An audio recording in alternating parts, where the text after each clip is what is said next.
Hello दोस्तों, नमस्कार। Welcome to my channel. तो दोस्तों शुरू करते हैं आज की कहानी। एक बार एक राज्य था, कहीं का किंगडम था। उस किंगडम में एक परंपरा थी कि उस किंगडम का जो भी राजा चुनते थे, उस राजा को 5 साल के बाद सब कुछ त्याग करके एक राज्य से परे घने जंगल में जाना पड़ता था, सब कुछ छोड़ छाड़ के। ये उस किंगडम की परंपरा थी। तो ऐसे ही गांव के लोग जो अंतिम राजा था उसको विदा करके आ रहे थे। राजा जो है हाथी पर बैठकर जा रहा था और बहुत बुरी तरह से रो रहा था। अब उस राजा के चले जाने के बाद वहाँ के लोगों में बेचैनी हुई, टेंशन होने लगी कि अब यहाँ का राजा कौन बनेगा।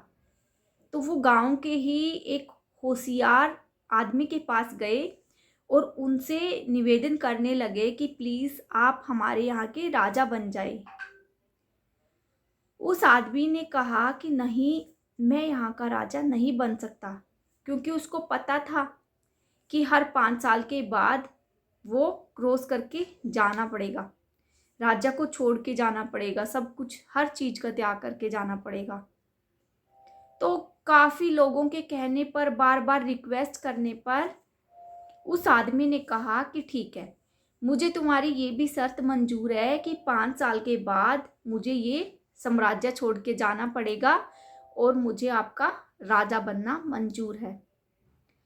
तो जैसे ही वो राजा बनता है, कुछ टाइम बीत जाने के बाद वो उन लोगों से कहता है कि मैं उस जगह को देखना चाहता हूँ जहाँ पर 5 साल के बाद लोगों को जाना पड़ता है।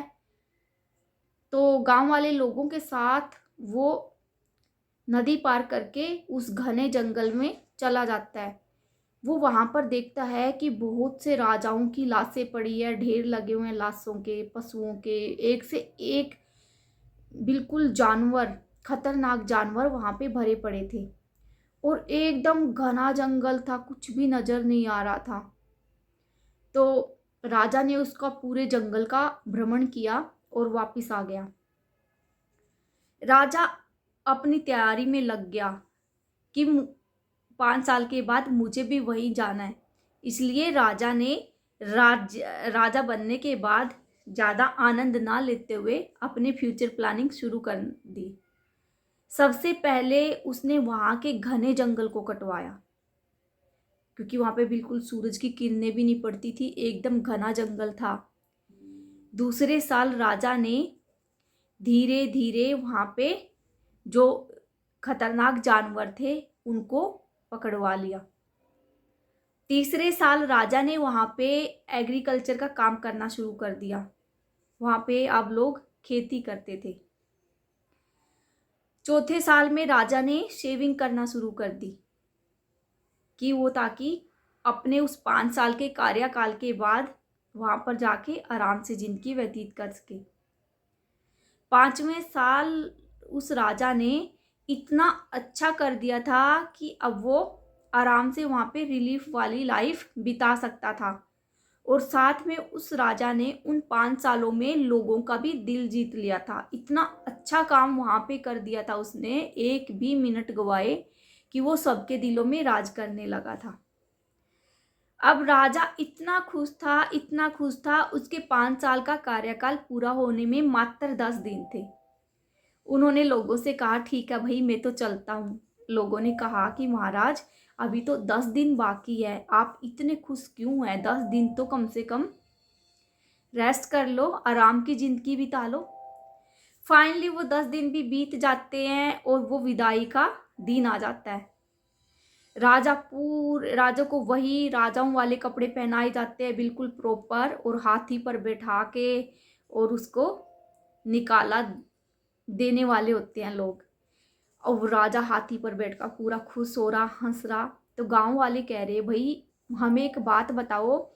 और जो दूसरे राजा थे वो बिल्कुल रोते हुए चिंगाड़ मार मार के जाते थे, एक आप पहले राजा ऐसे हो जो वहां की जिंदगी जीने के लिए खुश होकर जा रहे हैं। उस राजा ने कहा कि सुनो, मैं नहीं भूला 5 सालों में भी मैं अपना सुख भोगने में नहीं लगा, राजाओं की ज़िंदगी जीने में नहीं लगा। मैंने उन 5 साल में वो अपनी फ्यूचर प्लानिंग की जो मुझे आज जीनी है। उन 5 सालों में भी मैंने एक भी दिन आराम से चैन से नहीं बिताया, मैं अपनी फ्यूचर प्लानिंग में लगा रहा। अक्सर पुराने राजा क्या करते थे, एकदम से राजा क्या सुख भोगने लगते थे, ऐशो आराम की ज़िंदगी में इतने मशगूल हो जाते थे कि उन्हें 5 साल के बाद की लाइफ याद नहीं रहती थी। उसके बाद वो कोई प्लानिंग नहीं करते थे। जब 5 साल का टाइम आता था तो ऐसी सुख सुविधा वाली ज़िंदगी छोड़कर वहाँ जाना उनके लिए मौत से भी बदतर होता था। लेकिन मैंने एक भी मिनट गवाए, अपना पूरा टाइम अपनी प्लानिंग के साथ इसको ईज़ी बनाने में लगा दिया। अब मैं खुश हूँ क्योंकि अब मैं वहाँ पर जाकर आराम की ज़िंदगी व्यतीत कर सकता हूँ। तो दोस्तों, इस कहानी से आपको यही शिक्षा मिलती है कि ज़िंदगी हमें एक बार मिलती है।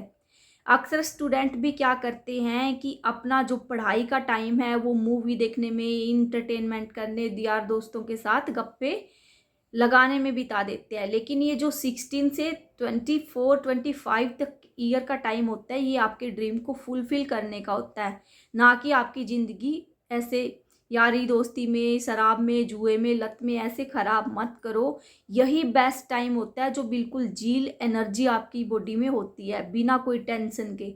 उसके बाद की लाइफ जो है आपकी, आप खुद डिसाइड करते हो कैसी बननी है। इसलिए इस टाइम को अपनी पूरी ज़िंदगी में पूरे ताकत के साथ लगा दो अपने सपनों को पूरा करने में। उसके बाद वाली ज़िंदगी आपको कैसी बितानी है ये आपके हाथ में है। मोस्टली स्टूडेंट यही करते हैं, इस एज में पढ़ते नहीं हैं, अपना पूरा ध्यान टीवी, मीडिया इन्हीं बातों में देते हैं, फ़ोन पे चिपके रहते हैं। लेकिन ये जो टाइम होता है ये बेस्ट टाइम होता है लाइफ का कुछ कर दिखाने का। इसके बाद की सारी जो लाइफ है वो नॉर्मली रहती है। अगर आप इस लाइफ में, इस एज में कुछ नहीं कर पाए तो बाद की लाइफ आपकी अमीर बनोगे या गरीब बनोगे वो आपके हाथ में होते हैं। यही एज डिसाइड करती है कि क्या आप कर सकते हो। तो आई होप आपको मेरी कहानी ज़रूर पसंद आई होगी। इसी के साथ मैं आपसे विदा लेती हूँ, कल फिर मिलेंगे, तब तक के लिए धन्यवाद।